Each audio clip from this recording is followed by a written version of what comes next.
This is the eighth gate of Kammasaka Zen, known as Samu. This is Dharma talk number 3.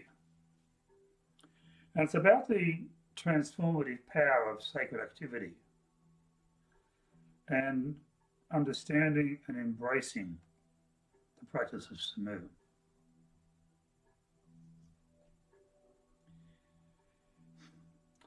In the spiritual journey of Zen, this sacred activity, Samu, it represents a unique, profound aspect of practice. And in the eighth gate of Kammasaka Zen, here at the monastery, it invites practitioners to explore Samu as a gateway to mindfulness, a gateway to presence and transformation, emphasizing how seemingly ordinary tasks can lead to profound spiritual insight. And it's through this Samu that practitioners discover the sacred within the mundane, unveiling insights into the self, unveiling insights into relationships, and to come to the understanding of the interconnectedness of all things.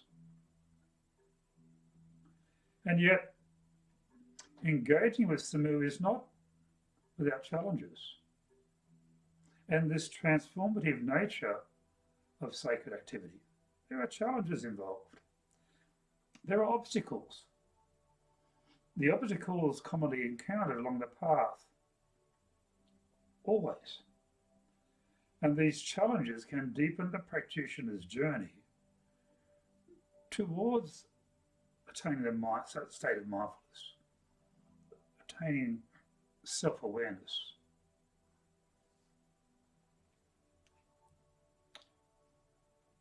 Samu is often defined as mindful effort or sacred activity, and typically involves work performed for the benefit of the community.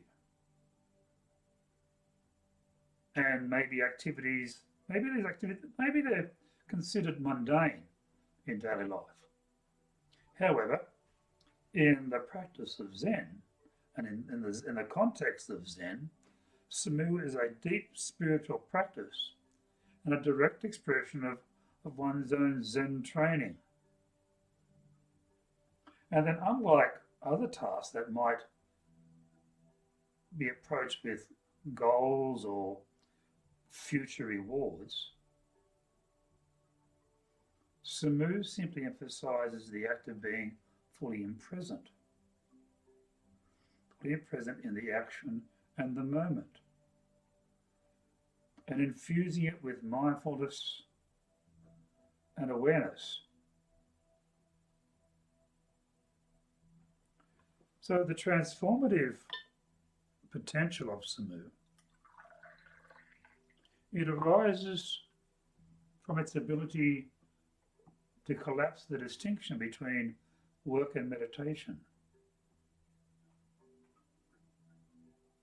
In traditional meditation, practitioners sit in stillness, focusing on their breath or a mantra, or observing thoughts as they arise. In Samu, however, the sitting happens in movement, and the breath is interwoven with the rhythm of work.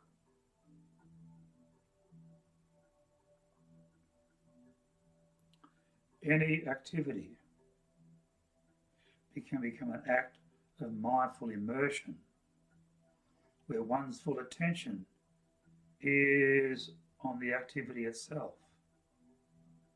Washing the dishes, the texture of the dishes, the temperature of the water, the sound of the flowing liquid. I use this example a lot because one of the favourite examples of Master Thich Nhat Hanh. And by engaging with the task at hand fully, without resistance, then we as practitioners learn to embody a presence that transcends ordinary awareness, inviting us to or into an experience of wholeness and interconnectedness. And at the eighth gate emphasizes that true samu arises from the understanding that each moment and each action contains within it the entire universe. Here, the seemingly trivial task of sweeping the floor, when performed mindfully, can reveal the sacred nature of life itself. It's a shift in perception. And it's this shift of perception from viewing work as a burden to recognize it as an opportunity for presence. It is the heart of sacred activity. Mindfulness is the heart of sacred activity. And then every movement, every interaction becomes an extension of practice, a gesture of devotion that over time fosters a profound inner transformation.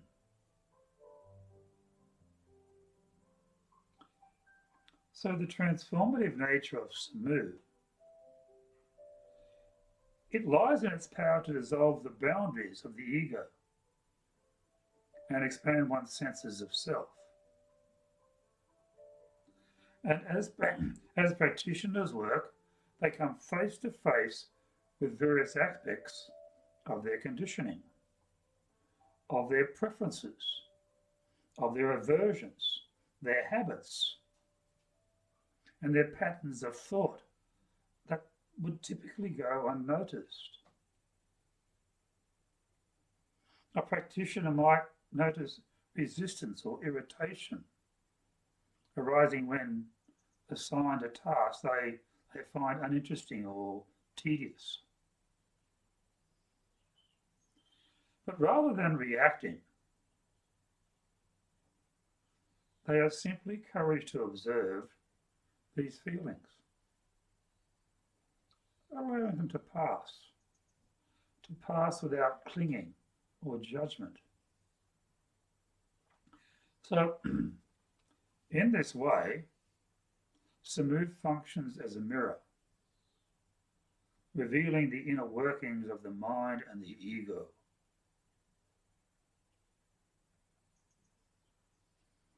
This repetition and simplicity of samu, it fosters a space where the practitioner can experience flow, a state of being fully immersed in the task without distraction. And it's in this state thoughts begin to dissolve, and the self as observer merges with the self as actor.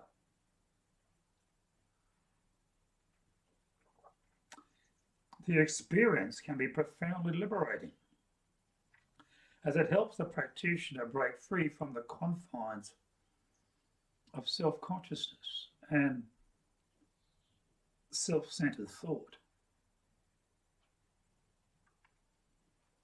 And then in Zen terms, this moment is sometimes referred to as no mind, mushin, where the practitioner's sense of separation from the world, it begins to fade away.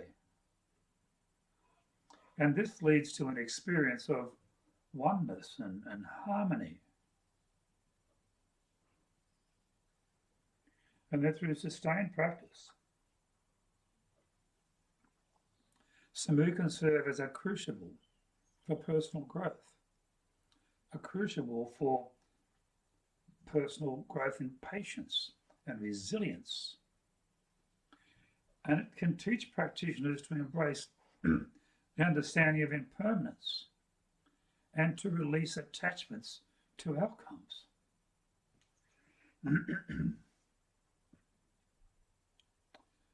The notion that any activity, no matter how mundane, can be imbued with sacredness, it aligns with the fundamental Zen teaching of suchness or tathata, the idea that reality as it is inherently complete and perfect.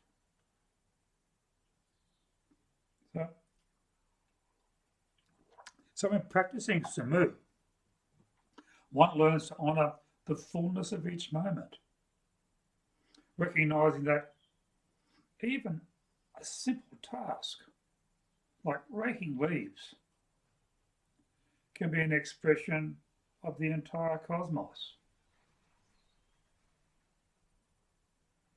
And then, despite its transformative potential,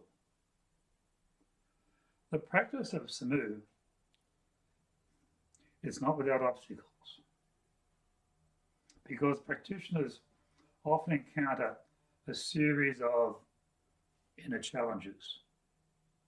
And these challenges, they test their dedication, it tests their patience, and it can test their commitment to the path. But these obstacles, they're not to be avoided. Rather, they are an integral to the practice, as each one presents an opportunity for growth, understanding, and insight. I think that one of the most common challenges in samu practice is resistance. And it often arises from personal preferences and aversions. When assigned a task, they find it unpleasant or tedious. And practitioners might feel a sense of reluctance or frustration. But these feelings are based in the ego's desire for control and comfort, as well as a tendency to label tasks as either desirable or undesirable.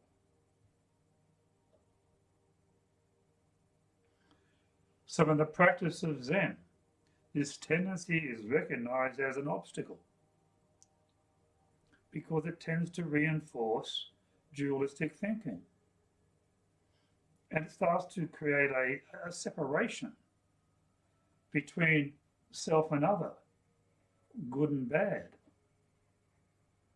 But by engaging fully in samu, without resistance, then practitioners can learn to transcend these dualistic judgments, allowing the task to become an expression of mindful presence. And this process, it involves observing feelings of preference without attaching to them, creating space for the practical or the practice of non-judgment and equity, this practicality.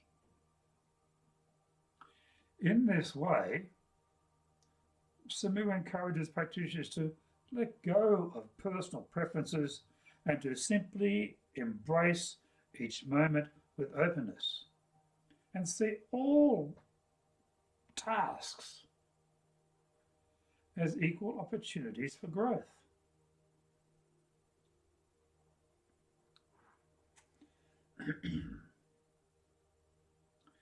Another significant challenge in samu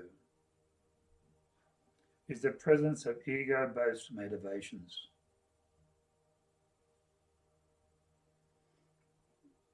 Practitioners may unconsciously seek recognition, validation, or praise for their work, turning a sacred activity into an exercise of self-importance. And this challenge often manifests as pride in one's efforts, or resentment when efforts go unnoticed or unappreciated. So Zen encourages practitioners to approach Samu with humility, to recognize the work as not theirs alone, but rather the collective effort that transcends the individual ego. So overcoming ego-centered motivations, it requires a shift in perspective from seeking personal gain to serving the greater good. So it's in this particular regard, Samu teaches practitioners the value of humility and the importance of working for the sake of the task itself,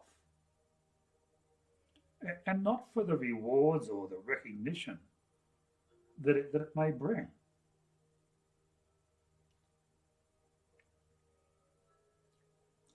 So as practitioners learn to release attachment to outcomes, they begin to discover a deeper sense of purpose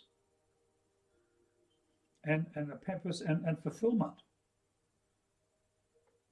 in the fulfillment in this act of service itself, and an understanding that the true value of Samu lies in the process itself, because Samu often involves repetitive and physically demanding tasks, and practitioners may encounter physical and mental fatigue. And the monotony of certain tasks can lead to boredom. It can lead to restlessness or to an urge to simply escape. However, these moments of discomfort are valuable opportunities for practice, as they reveal the mind's habitual tendency to avoid pain and to simply seek pleasure. And in facing fatigue and monotony, then practitioners learn to cultivate patience, resilience, and acceptance.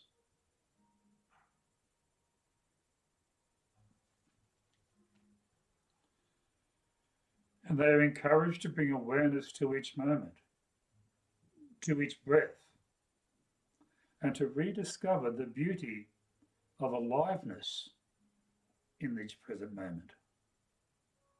So by embracing the task in its entirety, embracing the task in its rhythm, its simplicity, its physicality, then practitioners can transform fatigue into the profound experience of the here and now. And it's this shift in perception from seeing the task as an obstacle to recognize it as a path to mindfulness, deepening their capacity to meet discomfort and to meet it with grace and composure. And in a culture that emphasizes efficiency and productivity, Samu can be a challenge for those who are conditioned to expect immediate results.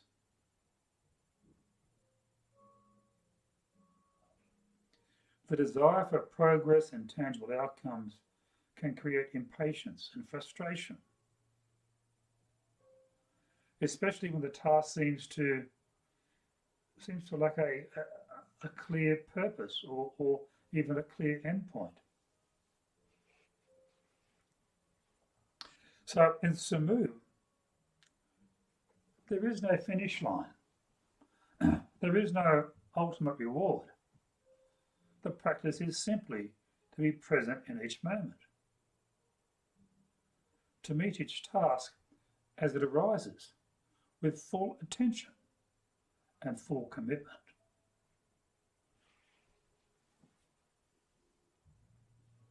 And it's this challenge that invites practitioners to explore the nature of patience, to explore the nature of letting go of attachments to results, and to simply focus instead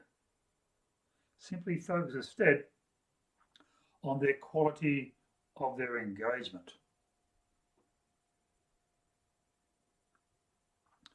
And as I said, this act of washing the dishes, often used by Master Thich Nhat Hanh, for example, it becomes an opportunity to practice mindfulness, care, and respect for the object itself. And it's through this process that we as practitioners discover that true satisfaction, it does not come from completion, but from the experience of the wholehearted participation. So, despite the challenges, Samu offers a path towards liberation that is both profound and accessible.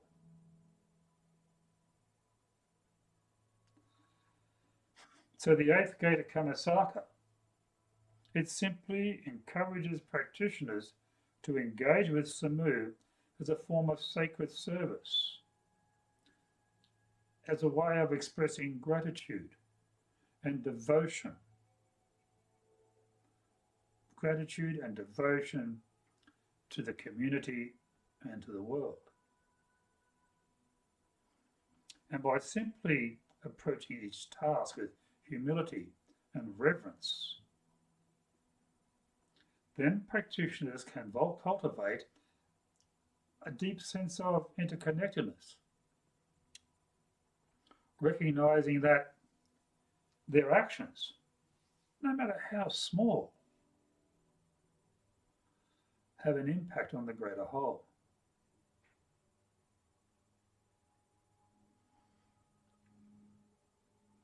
But the transformative power of Samu lies in its ability to free the practitioner from the limitations of the ego, free from the limitations of the self-centered thinking.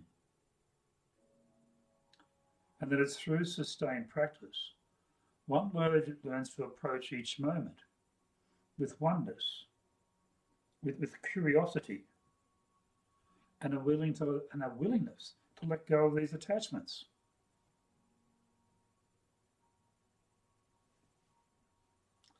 And the repetitive meditative nature of Samu, it fosters a sense of equanimity and acceptance.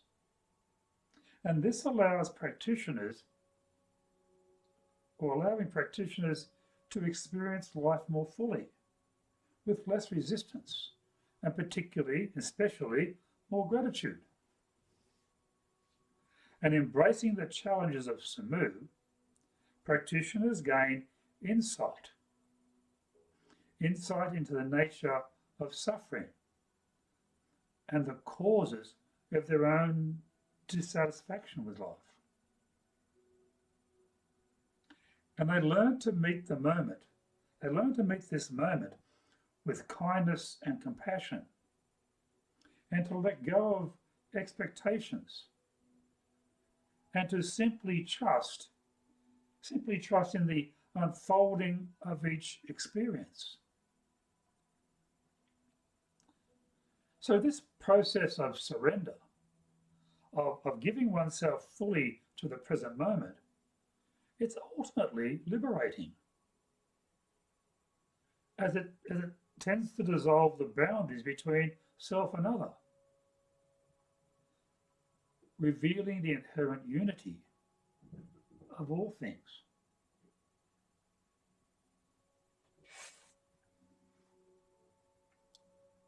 So, the eighth gate of Kammasaka,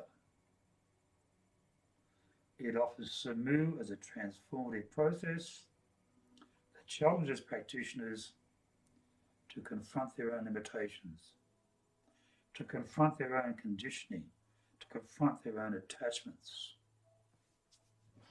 And then by engaging in sacred activity with mindfulness and humility, then one can transcend the ego. One can cultivate resilience and experience a profound sense of interconnectedness. As I said, although the path is not without obstacles, each challenge, it can serve as an invitation to simply deepen one's practice and to approach life with a greater sense of presence, with a greater sense of patience and compassion. And in the end, Samu is a gateway to freedom. It is a practice that reminds us of the sacredness which can be inherent in each moment. It can be inherent in each task, inherent in each breath. And then through Samu, we can learn that the true path to enlightenment, it lies not in grand gestures or lofty achievements, but in the simple, in the humble act of being fully present in the here and now. Nothing more.